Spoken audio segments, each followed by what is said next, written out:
All right, so now let's get to the keys of the game. Here are my keys to this game. First of all, I specifically was very upset at the way that Travis was taken out of the game during this last one.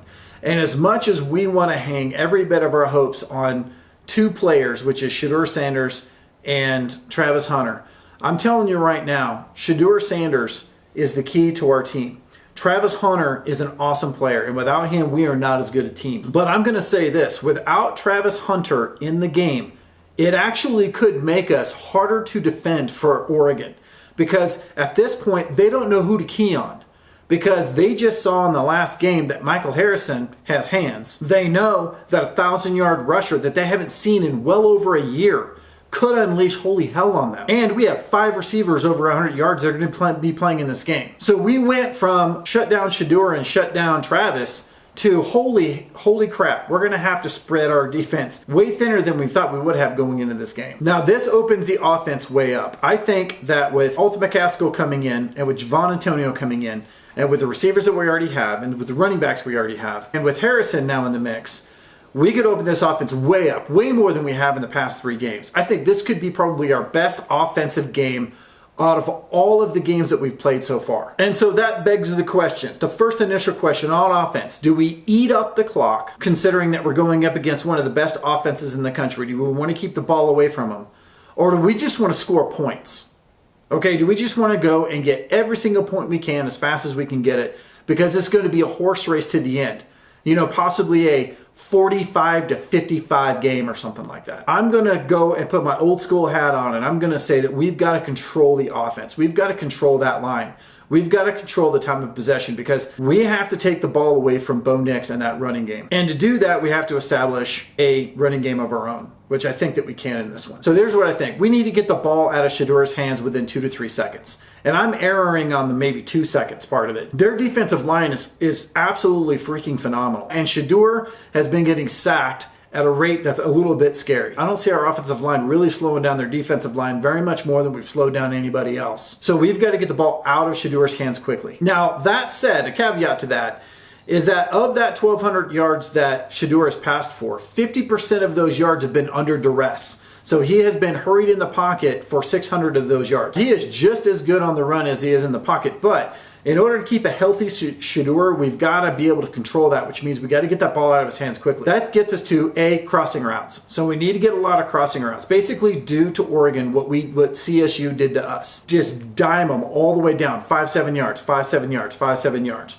Get it into McCaskill's hands to get the ball moving and then switch it out to our other running backs, get him onto the flat on screens. Then you need to get Michael Harrison in the mix. Michael Harrison was dynamite in this last game. He can be as well. Short passes out to the tight end, again, 5-7 yards. And even though we're a fast-paced offense, we can still slow it down just a little bit. We can still eat that clock if we do that. Now let's jump to defense. Okay, because I think defense is where we're going to win this game. We've got to take some points off the board for Oregon. And there are a couple different ways that Oregon has been killing their opponents. The first one is they love to run in the flat. They love to go right around the edge. We've got to set that edge. Those offensive linemen for Oregon are really good at pinning in that edge and creating a whole lot of running room out to each side of the line. That's where they're getting that 7-yard average on every run. I mean, that's an insane average. 7 yards per carry is an insane average. And they're getting that out there on the flats.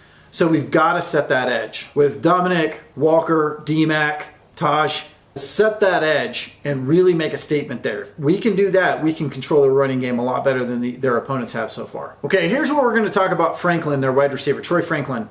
The guy is a freak. He has this ability to get past that last level of defense and go for the long ball. We have got to take that away because they're running, hit deep ball to Franklin. Running, hit deep ball to Franklin. We've got to take away that deep ball to Franklin. And that's primarily going to be the safeties that are involved there. And we have 2 of the best safeties in the country back there. So I think we can do this. This is something that is within our control, and I think we can do that. Take that long ball away from Franklin. And by doing so, I think we come up with at least one more pick in this because they're going to be so comfortable going to Franklin. I think that you're going to possibly even see another pick 6 from Sanders. or even Woods. We all watch the forced turnover drills that they do at Colorado. They did them again this week. Obviously, we are taking advantage of the fact that we have forced 10 turnovers this year, and we're not going to stop with Oregon, because that's one of the keys to the game is we need to take the ball away from Oregon. This is one of the ways to do it. Now, I will warn us on something, okay? These guys are power runners, okay? The wide receivers are power runners. The running backs are power runners. If you do not wrap them up, they will not go down. You cannot hit them down. And if you're only going for the easy forced fumble, we're going to miss a lot of tackles, and that's where they're getting 7 yards per carry. They're getting a lot of that after the initial hit. So we have got to make sure that we are wrapping up those guys to get them down. Another key to the game, they are 119th in penalties this year. So if we can play a clean game similar to the way we did at TCU, and we allow them to make the mistakes that they normally make, that's a lot of field position, guys.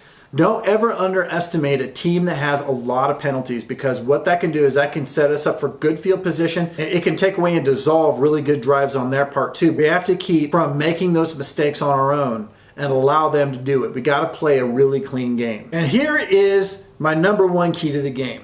The thing that I was been alluding to this entire video. A stat you may not hear anywhere else. We have scored 41 points in the fourth quarter. When you look at our quarter breakout, we've scored 21 in the first quarter, 23 in the second quarter, 24 in the third quarter, and 41 in the fourth quarter.